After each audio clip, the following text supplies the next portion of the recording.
Eno ye program yo ensulo ey'enkya wano ku 3 ABN TV. Yiga okutandika olunaku ne Katonda. Omulabi waffe owa 3 ABN ntwala omukisa guno okwanirizaako enkya eno eya leero. Twebaza Katonda abukeesezza n'atuusa kakati nga tukyassa omukka ogw'obulamu. Kya nsonga okumwebaza kubanga bantu bangi abagenze mu kwebaka nga gwe wagenzeemu, naye abamu bakedde nga balwadde, abamu nga n'omukka gubaweddemu. Naye nno ffe abakyali abalamu tulina okumutendereza n'okumwebaza. Oyinza okuba okedde ng'olina awakuluma, olina awakosefu, naye mune tukuteeka mu mikono gya Mukama akujjanjabe.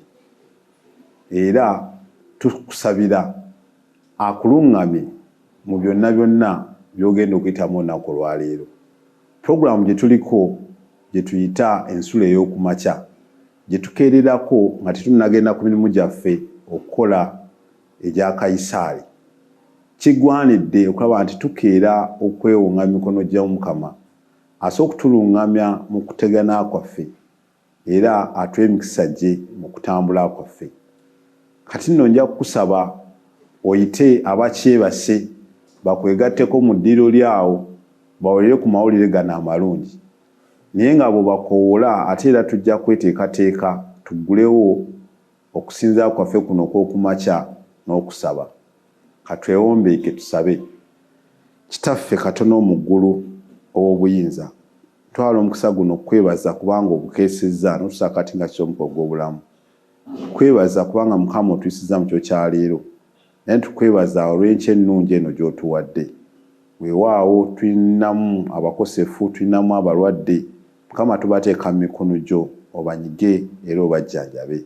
Abalina ebizibu ebitali bimu, Mukama tubateeka mu mikono gyo. Buli omu Mukama ng'alina essaala gy'atadde mu maaso go, Mukama tusaba ogiwulire.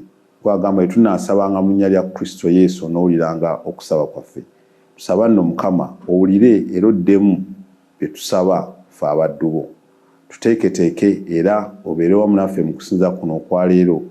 Tusabye n'okwebaza kwa Kristo Yesu Mukama waffe. Amiina. Ekyokuyiga kyaffe kiriko omutwe ogugamba nti awulira. Awulira kigambo kiri kimu. Muyinza okwebuuza awulira ki? Naye we tunaamalira okusinza kuno okwa leero nga tutegedde awulira kyeki era kitegeeza ki. Nja kusaba ogende wamu nange mu kitabo kya Yokaana mwe muli olunyiriri lwaffe olw'okujjukira lwe tugenda okutambula nalwo. Yokaana essuula ye14 olunyiriri olwa 26. Yokaana 14 olunyiriri lwa 26 olugamba nti, naye omubeezi Omwoyo Omutukuvu Kitange gw'alituma mu linnya lyange, oyo alibayigiriza byonna, alibajjukiza byonna bye nabagamba. Kankiddemu, naye omubeezi Omwoyo Omutukuvu Kitange gw'alituma mu linnya lyange, oyo alibayigiriza byonna, alibajjukiza byonna bye nabagamba. Ekyandiikibwa kyaffe bwe kityo kitugambye kyogera ku mubeezi. Omubeezi oyo Kitange gw'alituma yali ayogera ku Mwoyo Omutukuvu, kubanga yatugamba talituleka nga bamulekwa, alituwa omuki omubeezi. Omubeezi gw'ayogerako ye Mwoyo Omutukuvu, era atugambye nti oyo alijja mu linnya lyange era ajja tuyigiriza byonna, talina kyajja kulekayo, era ajja tujjukiza ebyo byonna Kristo byazze atuyigiriza nga tannagenda mu ggulu. Tulaba omuwala ayitibwa Lawuya eyali asobeddwa. Omukyala ono bambi yalina ebizibu nga naffe bye tuyitamu mu mbeera eya bulijjo. Yali atambula ng'ava we yali abeera ng'asobeddwa, obufumbo bwe buzzeemu goziriini, nga bambi embeera si nnungi n'akamu. Era yali nga obulamu bwonna bufuuse buzibu nnyo gy'ali. era kye yali asazeewo enkya eno kyali kyakudduka kuva we yali abeera nga adduka agende weewaawo ndowooza afune obuddamu mu kifo ekirala. Neraba aba agenda anoonya ennyumba w'asobola okugenda okwewogomako, awo n'embeera ey'ebizibu bye yalimu emmotoka n'emusibirako. Ndowooza n'emmeeme yamukuba, ate emmotoka ensibirako eŋŋamba ki? Emmotoka bwe yamusibirako mwalimu omukyala eyali ayitibwa Yala. Omukyala ono n'amugamba nkutwaleko. Teyagaana, n'alinnya emmotoka ne bagenda. Eyali aluubirira okugenda okusanga amayumba afune we yeewogoma yatambula n'omukyala ono ne bagenda bonna. Mu kutambula kwabwe omukyala ono yagenda amunyumiza obulamu bwe butambudde. Jjukira yali adduse ewaabwe, yaliko omufumbo naye nga byonna byonna bizzeemu obuzibu. Kati agenda amunyumiza obulamu bw'ayiseemu, obulamu obutali bwangu. Kakati mu kumunyumiza embeera gy'ayiseemu omukyala ono yakwatibwako. Bwe yakwatibwako n'amugamba aj'obadde olaga bikole ki bireke, tugende ffenna obeere nange ewange. Era yamuwa ennyumba n'amugamba abeere awo obulamu bwe bwonna bwakola ki bw'ayagala okutuusa ye bw'alikoowa asalewo agende. Twebaza Katonda kubanga omukyala ono eyali asobeddwa wa gye yali alaga yafuna ew'okubeera. Mu mbeera nga ekutabuseeko nga toyina ssuubi, Katonda awulira essaala zo, Katonda awulira okukaaba kwo, era Katonda n'akuddamu. Omukyala ono eyali buli omu akedde nga buli omu atambula bibye, laba Katonda bw'amuleetera omuzira kisa era eyamutwala n'abeera naye. Weefumiitirizeemu ng'okedde newankubadde olina pulogulaamu zo z'ogendako, emmotoka gy'olimu gy'ovuga erimu ebifo ebikalu, ogenda ku mulimu. Abantu b'osanga abatambuza ebigere ne bw'aba omu babiri wali ofuddeyo okuyimirira, omutwaleko waakiri, omukomye w'agenda kuba mukwate ekkubo lyerimu. Oyinza okuba togenda mutwala gy'ogenda okubeera oba ewuwo, oyinza okuba togenda mutwala ku mulimu naye ovuga emmotoka nkalu, ova waka ebifo bijjudde, wabula eky'omukisa omungi kati enkuba ebadde etonnya ensangi zino. Naye bw'eba tetonnya omulekera nfuufu, gwe n'endabirwamu n'oseesa ne zeeyongera waggulu, n'ofuumula emmotoka yo n'okola ki? Ekyo si kya bukristaayo baganda bange, ekyo si kya buntu bulamu. Bw'obanga oli bw'omu ng'omukyala ono bwe yakola Yala, yamutwalako. Ate teyakoma kumutwalako, bw'amala okuwuliriza embeera omukyala ono gye yalimu, bambi n'akwatibwako era n'amufunira ew'okubeera. Twebaza Katonda olw'omukyala ono Yala. Kakati mu kitundu Yala ono we yali abeera waaliwo omulimu gw'enjiri. Omukyala ono Yala kye saabagambye ku ntandikwa yali mukristaayo, era mu kifo we yali w'abeera ewali amaka ge waaliwo olukuŋŋaana lw'enjiri olwali lugenda mu maaso.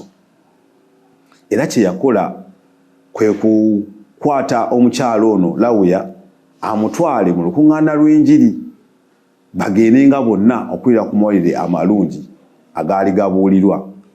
Twebaza Katonda nti Lawuya teyagaana kugenda ku mawulire ago, era bagendanga bonna okuwulira era okulega ku mawulire amalungi agaali gabuulirwa.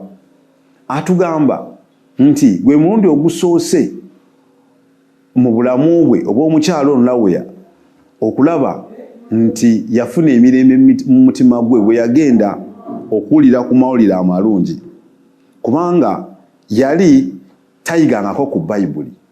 Gwe gwali omulundi gwe ogusoose okuwuliriza ku Bayibuli, era mu kubuulira okwali kugenda mu maaso we yasooka okufuulira emirembe mu mutima gwe. Obulamu bwonna bwe yali ayiseemu emabega yali tafunanga ku mirembe mu mutima, ng'abuyitamu ng'obwa bulijjo. Naye bwe yagenda n'awuliza ku mawulire amalungi era n'ayiga ku Bayibuli n'afuna emirembe mu mutima. Amiina. Twebaza Katonda olw'omukyala ono Yala eyamukwata n'amutwala basobole okukola ki? okuliza ku mawulire amalungi agaali gabulirwa omubuulizi eyali ayitibwa Eric Frinker eyali ali mu lukuŋŋaana luno. Omukyala ono yasooka okugenda n'awulira amawulire amalungi era okumala ekiseera yakkiriza Yesu ng'omulokozi we. Yakkiriza Kristo Yesu ng'omulokozi we era tugamba nti amiina. Kubanga bwe tubeera mu bulamu obutaliimu Kristo tuba mu byaffe kyokka nti babuulire. Tubeera tuli mu nsi tuyitamu mpite. Naye tumala okwekwaza Kristo then tubeera mu bulamu obw'essuubi, obulamu obw'emirembe. Era ne omukyala ono bwe yagenda n'awulira amawulire n'akkiriza Kristo yafuna emirembe mu mutima egy'enkomeredde. Era yasalawo okubatizibwa, tewayita kiseera ddene nnyo, n'asalawo n'abatizibwa ne yeetwalira Kristo ng'omulokozi we. Yabatizibwa nga wayise wiiki eziwerako oluvannyuma lw'enkuŋŋaana okumalirizibwa. Teyakoma kukkiriza Kristo wabula yabatizibwa ng'enkuŋŋaana zikoze eki? Ziwedde. Lawula yalumirizanga nti Katonda akyusizza obulamu bwange. Bwe tubeera nga tuli mu nsi nga tulina ebituwuuba, tulina ebitutawaanya, kino ne kino tebiggwaayo gwe nampuliriza. Ebitawaanya mu nsi bingi, naye bwe tukkiriza Katonda akyusa obulamu bwaffe ne tubeera mu mbeera nga si nnungi nnyo, teyeeyagaza naye nga tuli mu Kristo, tetegeeza nti tunabeera mu Kristo tetujja kubeera na bulamu bwa makuuli. No, bijja kujja. Tikitegeeza nti tugenda kubeera n'emirembe egy'enkomeredde mu nsi muno. Era omulabe Sitaani akyaliwo kubera Kristo atugamba mugume kuba nze nkoze eki? Nze mpangudde. Naye nga tuli mu nsi muno erimu ennaku. So okukkiriza Kristo tekitegeeza nti tugenda kutambulira ku muswete buli kimu kiwedde. Naye tuba n'essuubi, tuba n'obulamu, tuba n'emirembe mu mitima gyaffe ng'omukyala ono gye yakola ki? Gye yafuna. Kubanga yali akkiriza Katonda ng'ate obulamu bwe yali asoose okutambuliramu bwali si bulungi. Olunaku omukyala ono bwe yali ava awaka kwolwo yali asuubira just kufuna waakubeera. Ekiruubirirwa kye tekyali nti adduke ewaka agende afune Kristo. Ekyamuddusa awaka yali anoonya waakubeera. Adduse mu bufumbo, adduse w'abeera ng'embeera emuyinze. Niraba Katonda bw'amuleetera omukyala Yala eyamukwatako n'amutwala n'abeera naye n'atakoma kufuna bubeezi wa kubeera, ate ne yeetwalira n'ekirabo eky'obulamu obutakola ki? Obutaggwaawo. Ki kye tuyiga mu mbeera eno ey'omukyala ono? Omukyala yakkiriza Kristo kye kisooka n'abatizibwa era n'afuna ekirabo eky'obulamu obutakola ki? Obutaggwaawo. Ekisinga okuba ekikulu, tufaayo eri abantu abali mwe tubeera. Tufaayo eri obulamu bwabo abatwetoolodde. Tufaayo okubawa bye beetaaga mu bulamu obwa bulijjo ebyo tusobola okubawa. Kubanga si buli kimu tetusobola okukibatuusaako. Naye Katonda ayinza okuba akwadde omukisa nga oyina bingi. Kyannaku ti abantu abamu bafuna emmere n'alya n'afunako n'ey'okusuula. Naye ng'ate mulirwanaawo oboolyawo yasuze enjala. Ofaayo w'obeera n'otambulako n'olaba embeera abantu gye babeeramu n'obuuza ku balirwanaabo. Oba bwe tumala okuyingira mu bikomera byaffe nga tuggalawo okuddamu okufuluma tuvuga motoka zaffe kugenda, kya nsonga nno okufisangawo akadde ne tugenda ne tulaba ku bantu abatwetoolodde ne tubabuuzaako ne tulaba embeera gye bayitamu. Kubanga oboolyawo tuyinza okubaako n'ekitono kye tuyinza okugatta ku bulamu bwabwe. Ne tulema kubeera bubeezi nti tukkiriza Kristo naye ng'ate okukkiriza kwaffe tekulina ki? Tekulina bikolwa. Senga omukyalo ono Yala teyafaayo kutwala ku mukyalo ono Lawula, teyandibadde ng'amanya embeera gye yali ayitamu oboolyawo n'okumuyamba. Naye bwe yamutwalako ne banyumya, then yamanya embeera gy'ayitamu era n'asooka okukola ki? Oba okumuyamba. Naffe nno kitugwanidde okuyamba oba okufaayo eri abantu be tubeera nabo. abatwetoolodde betukola nabo okola obeera ku mulimu n'abantu naye ng'embeera si y'emu. Oyinza okuba gwe managing director naye nga omuntu ayera ofiisi yo tomanyi bulamu bw'ayitamu. Twala akaseera oyogereko naye mweyo eddakiika munyumyemu ojja kusanga bingi era Katonda ajja kukozesa osobola okulaba nti omusembeze wali Kristo. Tuyina omukyalo omulala nsonyiweko gwe twatunuulidde eyali ayitibwa Cheryl. Ono yalina muganda we gwe yali asabidde okumala emyaka 25. Kino kyankubye wala okusaba okumala emyaka 25. Ffe tusaba n'osaba leero n'olinda Katonda akuddemu akawungeezi oba essaawa eyo yennyini. Bw'otafuna kuddibwamu kwa Katonda n'ogamba Katonda takola ki tanfuddeeko. Naye ono omukyala yasabira emyaka wagindaba 25 ng'asabira muganda we naye nga yali tafunanga kukwanukulwa ng'asaba muganda we ng'ayagala akyuse obulamu bwe era akole ki akkirize Kristo. Ng'amulaba ali mu mbeera etali nnungi naye n'amuteeka mu mikono gya Katonda. Katonda alina ekiseera mwakolera era Katonda alina ekiseera kyaddiramu essaala zaffe. Omutwe gwabudde tugamba nti awulira. Katonda awulira essaala zaffe era akola ki azaanukula. Gwe tuyinza okubeerawo ne tulowooza nti aluddewo okwanukula essaala gye wamusaba. Oyinza okuba oli awo wamusaba kufuna mwana tannamukuwa ne Katonda akola ki essaala yagimanyi. Oyinza okuba omusaba mulimu nga tannagukuwa agaa nti nze Katonda namuvaako nze bwe musaba takola ki. Naye ono Cheryl yasabira muganda we okumala emyaka 25 naye teyakoma kusaba kwokka wabula n'akwata ne muganda we ku mukono n'amutwala mu nkuŋŋaana zaaki z'enjiri era ezaali ziteereddwawo mu kitundu kyabwe. Era bwe yamutwala omukyalo ono olw'okuba yali asabirwa teyagaana genda mu njiri ezaali zikola ki olukuŋŋaana lw'enjiri olwali lubuulirwa. Era bwe yagenda naye n'atandika okuwulira ekigambo kya Katonda era n'akkiriza Kristo ng'omulokozi we. Tugamba nti amiina. Ebbanga lye yamusabira nze lye lyasinze okunneewuunyisa ebbanga ddene naye ate Katonda n'amulekawo ng'amanye ekiseera nti ku lunaku bwe luti ono ajja kukkiriza Kristo era yeetwalire Kristo okubeera omulokozi we. Naye ng'ekiseera kibadde kiwanvu. Osabidde kiseera kyenkana ki nga Katonda takuddamu. Njagala okkirize nti Katonda awulira essaala yo.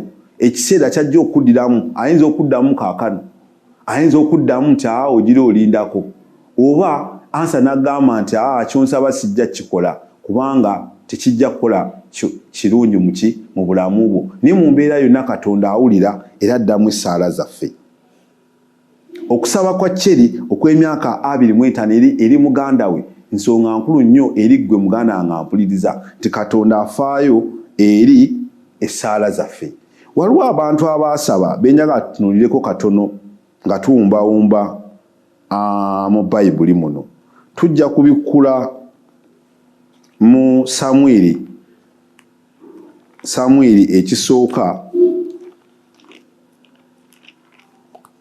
ekisooka essuula esooka.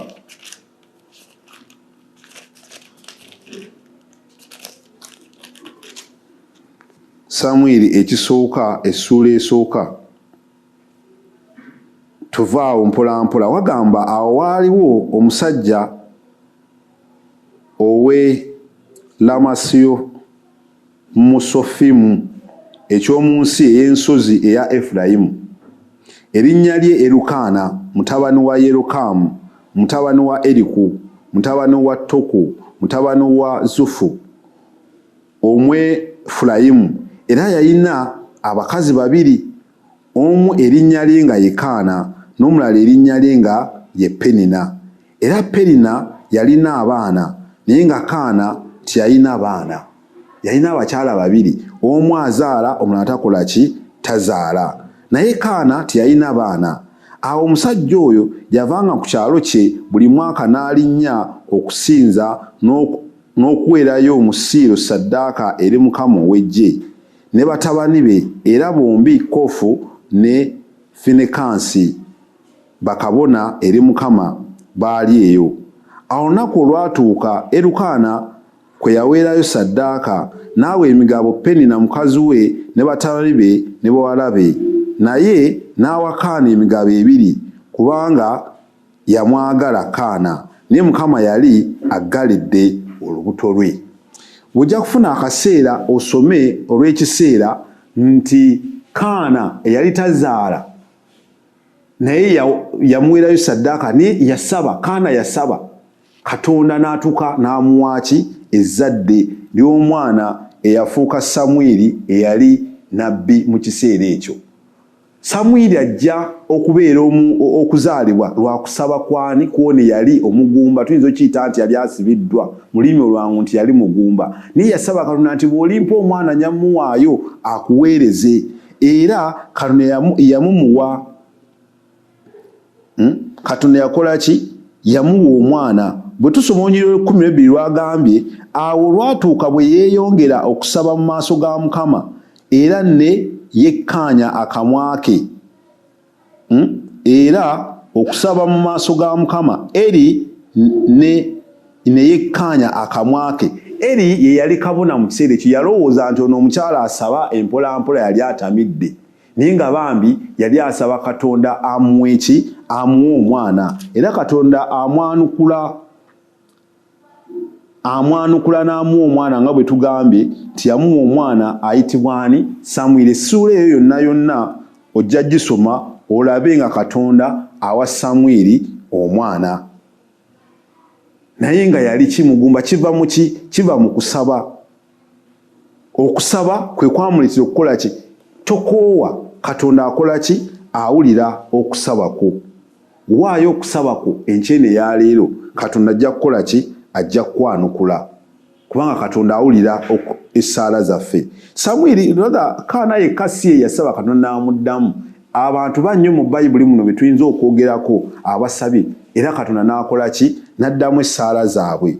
Naye tuyinza obutabatunuulira bonna, naye tujja kusomako katono mu Basesalonika ekisooka. Basesalonika ekisooka essuula 5 Olunyiriri 16.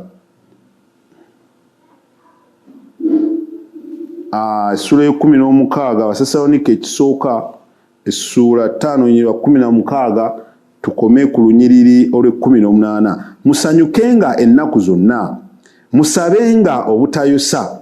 Kyembadde nsinga okwagalayo, musabenga obutayosa, mwebazenga mu kigambo kyonna kyonna, kubanga ekyo Katonda kyabaagaliza mu Kristo Yesu gye muli. Musabenga obutayosa. Bwe tusaba, Katonda awulira essaala zaffe. Nga tufuluma enkyene ya leero, musaba oleme kukoowa nga osaba Katonda. Ekiseera kijja kutuuka addemu essaala zo. Katwebaze. Otukoze bulungi Ayi Kitaffe Katonda, bw'otuyigiriza enkyene ya leero n'otulaga mu kigambo kyo eri abantu abasabye, era Mukama n'oddamu essaala zaabwe. Naffe Mukama nga tufuluma enkyene ya leero tugenda okukola emirimu gyaffe, tulina ebyetaago bingi Mukama bituteeka mu maaso go. Naye Mukama nga bwe waddamu abantu abakusaba ku mulundi guli, nga waddamu omukyala Kyeriri yasaba, nga waddamu omukyala Lawula yali anoonyewo okubeera, Mukama n'omufunirewo okubeera, naffe Mukama tuteeka obwetaago bwaffe mu mikono gyo. Mukama owulire era oddemu okusaba kwaffe. Tubeere otuwe emikisa gyo nga tufuluma Mukama, era otubeere okuyita mu nnaku lwonna. Tusabe n'okwebaza kwa Kristo Yesu Mukama waffe. Amiina. Nkwagaliza olunaku olulungi, siiba bulungi. Mukama akuwe omukisa. Yiga okutandika olunaku ne Katonda. Olwo nno ebisuubizo bye birabike gy'oli.